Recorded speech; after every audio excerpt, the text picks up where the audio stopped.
Bharatiya Janata party की उत्तर प्रदेश सरकार ने बिजली के कनेक्शन के दाम 250 गुना बढ़ा दिए हैं। भारतीय जनता पार्टी ने उत्तर प्रदेश में गरीब परिवार जो 1 किलोवाट के छोटे छोटे कनेक्शन लेते हैं, गांव में रहने वाले परिवार, किसान परिवार जो 1 किलोवाट के कनेक्शन के लिए पहले मात्र 1200 रुपये देते थे, उसको बढ़ाकर 3000 रुपये कर दिया है। यानी 250% की वृद्धि एक छोटा सा 1 किलोवाट का बिजली का कनेक्शन पाने के लिए। अगर किसी का 5 किलोवाट का बिजली का कनेक्शन है, जो दिल्ली में रहने वाले लोगों के लिए, शहर में रहने वाले लोगों के लिए, आम मिडिल क्लास लोगों के लिए एक सामान्य बात है, 5 किलोवाट बिजली के कनेक्शन के दाम को भारतीय जनता पार्टी की उत्तर प्रदेश सरकार ने 118% बढ़ा दिया है। 7,967 रुपये से 17,365 रुपये कर दिया है, यानी 118% की वृद्धि। 1 किलोवाट के कनेक्शन के लिए 250% की वृद्धि, 5 किलोवाट के कनेक्शन के लिए 118% की वृद्धि। और ये वही भारतीय जनता पार्टी की उत्तर प्रदेश की सरकार है जिसने इस साल गर्मी के मौसम में 8-8 घंटे के पावर कट लगाए। और ये 8-8 घंटे के पावर कट किसी दूर दराज के गांव में नहीं लग रहे थे। ये 8 घंटे के पावर कट नोएडा में लग रहे थे, ग्रेटर नोएडा में लग रहे थे, गाजियाबाद में लग रहे थे, साहिबाबाद में लग रहे थे। तो भारतीय जनता पार्टी का बिजली का क्या मॉडल है? भारतीय जनता पार्टी का मॉडल है लंबे लंबे पावर कट और सबसे महंगी बिजली। यही कारण है कि दिल्ली वालों के लिए बहुत ज़रूरी है कि वो फिर से अरविंद केजरीवाल जी को चुन के लेके आएं और अरविंद केजरीवाल जी को फिर से दिल्ली का मुख्यमंत्री बनाएं। वरना जो आज हम उत्तर प्रदेश में देख रहे हैं कि महंगी बिजली, लंबे लंबे पावर कट, वो ही फिर हमें दिल्ली में भी देखने को मिलेगा। आज अरविंद केजरीवाल जी का क्या बिजली का मॉडल है? आम आदमी पार्टी की दिल्ली सरकार का क्या बिजली का मॉडल है? अरविंद केजरीवाल का मॉडल है 24 घंटे बिजली और सबसे सस्ती बिजली। इस साल दिल्ली में 19 जून को 8,400 मेगावाट की पीक डिमांड पर भी दिल्ली में लोड शेडिंग नहीं हुई, दिल्ली में पावर कट नहीं लगे। यानी दिल्ली की सरकार, अरविंद केजरीवाल जी की सरकार, आम आदमी पार्टी की सरकार 24 घंटे बिजली देती है। ना सिर्फ 24 घंटे बिजली देती है, सबसे सस्ती बिजली देती है। दिल्ली में 37 लाख ऐसे उपभोक्ता हैं, 37 लाख परिवार हैं जिनका बिजली का बिल 0 आता है। 15 लाख ऐसे परिवार हैं जिनको बिजली के बिल आधे दाम पर मिलते हैं, जो 200 यूनिट और 400 यूनिट के बीच में इस्तेमाल करते हैं। हमें कहा जाता है कि जी दिल्ली में बिजली सस्ती थोड़ी है, आप तो सिर्फ सब्सिडी दे देते हो।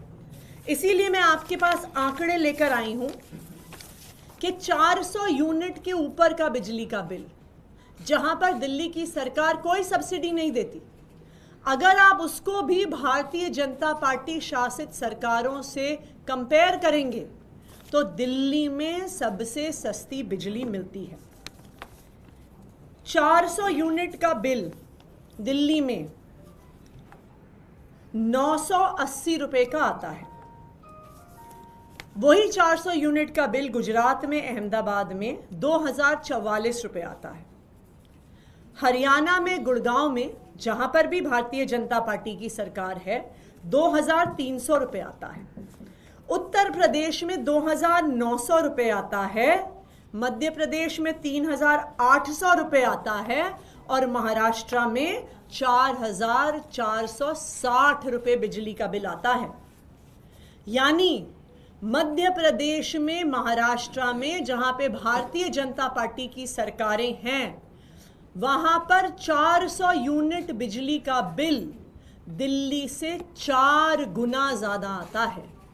यानी लंबे लंबे पावर कट और सबसे महंगी बिजली, ये है भारतीय जनता पार्टी का मॉडल। इसीलिए मैं आज सभी दिल्ली वालों से ये कहना चाहती हूं कि जब फरवरी में चुनाव आएगा, दिल्ली वालों को मिलकर फिर से अरविंद केजरीवाल जी को मुख्यमंत्री बनाना है, आम आदमी पार्टी की सरकार बनानी है, तभी दिल्ली में 24 घंटे बिजली और सबसे सस्ती बिजली आएगी। आने वाले 4 महीनों में, जब तक मेरे पास दिल्ली के मुख्यमंत्री होने की जिम्मेदारी है, मैं भी दिल्ली वालों की रक्षा करने का पूरा प्रयास करूंगी, क्योंकि मुझे पता है कि आने वाले 4 महीने में भी भारतीय जनता पार्टी अपने एलजी साहब के माध्यम से कोई ना कोई षड्यंत्र जरूर रचेगी, जो उन्होंने उत्तर प्रदेश में किया है, जो वो अपने सारे राज्यों में करते हैं, महंगी बिजली देने का। लेकिन मैं आम आदमी पार्टी की तरफ से, अरविंद केजरीवाल जी की तरफ से दिल्ली वालों को ये वादा करती हूं कि हम दिल्ली वालों के बिजली के बिल नहीं बढ़ने देंगे। धन्यवाद। 22 तारीख को जनता के बीच में केजरीवाल जाएंगे, जंतर मंतर में बड़ा कार्यक्रम है, थोड़ा बता देंगे किस तरीके से क्या रहने वाला है। जब अरविंद केजरीवाल जी ने अपने इस्तीफे की घोषणा करी तो उन्होंने कहा कि उनके लिए सिर्फ सुप्रीम कोर्ट का फैसला काफी नहीं है। और आप याद करिए कि सुप्रीम कोर्ट ने अपने फैसले में केंद्र सरकार और उनकी एजेंसीज को उनके मुंह पर तमाचा मारा और कहा कि अरविंद केजरीवाल जी की गिरफ्तारी दुर्भावना के तहत हुई। केंद्र सरकार की एजेंसीज पिंजरे में बंद एक तोते की तरह हैं। अगर कोई और मुख्यमंत्री होता, अगर कोई और नेता होता, तो वो मुख्यमंत्री की कुर्सी पे बैठने से पहले 2 मिनट भी नहीं सोचता। लेकिन ये अरविंद केजरीवाल जी हैं जिन्होंने ईमानदारी की, नैतिकता की एक नई मिसाल इस देश की राजनीति में स्थापित की है, जिन्होंने कहा है कि मेरे लिए सिर्फ सुप्रीम कोर्ट का फैसला काफ़ी नहीं है, मेरे लिए सिर्फ अदालत का फैसला काफ़ी नहीं है, मैं जनता की अदालत में जाऊंगा। और इस जनता की अदालत की शुरुआत, लोगों के बीच जाने की शुरुआत अरविंद केजरीवाल जी इस संडे से कर रहे हैं, जंतर मंतर से कर रहे हैं। और वो दिल्ली वालों के बीच में जाकर यही एक बात रखेंगे कि दिल्ली की जनता बताए कि क्या वो सोचती है अरविंद केजरीवाल जी ईमानदार हैं कि नहीं हैं। और अगर दिल्ली की जनता कहती है कि वो ईमानदार हैं और उनको फिर से चुन के भेजती है, तभी वो दिल्ली की मुख्यमंत्री की कुर्सी पे बैठेंगे। Thank you.